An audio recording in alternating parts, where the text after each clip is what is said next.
In the mythology of the Beatles, Paul McCartney is often painted as the melodic genius, the one with a gift for structure and polish. Yet within the band, his meticulous approach created deep resentment, particularly from George Harrison.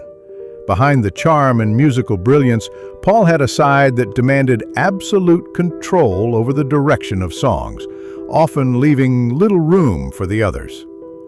For George, who was struggling to assert himself in a band dominated by Lennon and McCartney, Paul's behavior became a constant source of frustration. The issue wasn't only about credit or ego, it was about the music itself. McCartney's songs, though adored by millions, often left Harrison feeling boxed in. The problem was not that George thought Paul was untalented, quite the opposite. He knew Paul was a master craftsman. But Harrison resented the way McCartney treated him, as if his role was simply to play what Paul dictated rather than contribute his own ideas. To George, this wasn't collaboration, it was submission. The first cracks began to show during the sessions for Rubber Soul and Revolver, when McCartney's confidence as a songwriter surged. Songs like Paperback Writer and Eleanor Rigby reflected Paul's growing dominance, while Harrison's contributions were barely tolerated. George often recalled how Paul would come into the studio with a near-finished piece, then tell him exactly what to play on guitar, often rejecting his suggestions outright.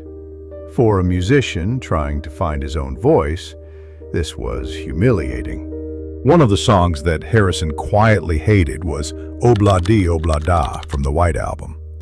To the outside world, it was catchy, lighthearted and harmless, but to George, it was an example of McCartney's worst tendencies, repetitive, forced, and overly cheerful. Harrison hated the endless takes, the constant tinkering, and Paul's obsession with perfecting a track that George saw as meaningless fluff. His irritation boiled over when Paul refused to let anyone move on until he was satisfied. For George, the song symbolized everything wrong with McCartney's perfectionism. Another track that gnawed at Harrison's patience was Maxwell's Silver Hammer from Abbey Road. McCartney adored the quirky music hall feel of the piece, but George considered it childish and tedious. Recording the song dragged on for days, with Paul insisting on overdub after overdub, while Harrison and Lennon sat bored, disinterested, and increasingly hostile. George despised how Paul forced the band to endure endless hours on a track that neither he nor John believed in. By the end of the session, the resentment was palpable. Then there was Hey Jude. Ironically, one of Paul's most beloved and iconic songs also carried tension. It wasn't that George thought the song itself was bad, far from it. He knew it was powerful. But during the recording, Harrison tried adding subtle guitar lines to the arrangement, only to have Paul shoot him down immediately.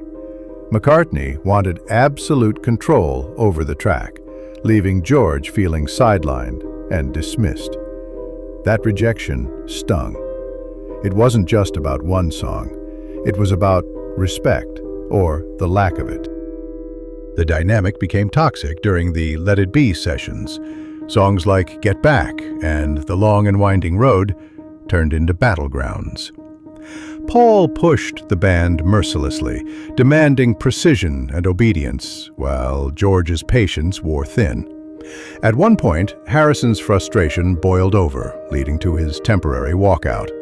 He felt suffocated by McCartney's dictatorship, trapped in a band where his creativity was constantly smothered. Even in moments when Harrison tolerated Paul's songs, the underlying bitterness never fully disappeared.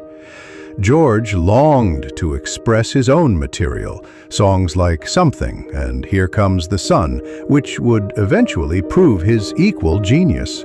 Yet he had to sit through McCartney's lighter, often saccharine tracks, which he found trivial compared to the spiritual and introspective work he was creating on his own.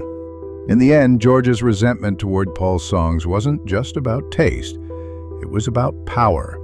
McCartney's dominance over the band's output left Harrison feeling undervalued and unheard.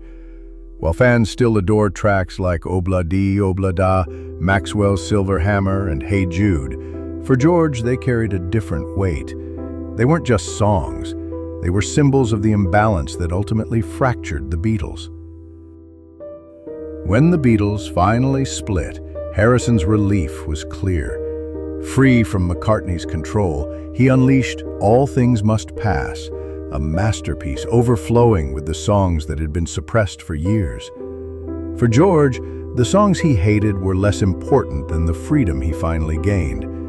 McCartney's perfectionism had built masterpieces, but it also built walls, and for Harrison, those walls were impossible to live behind forever.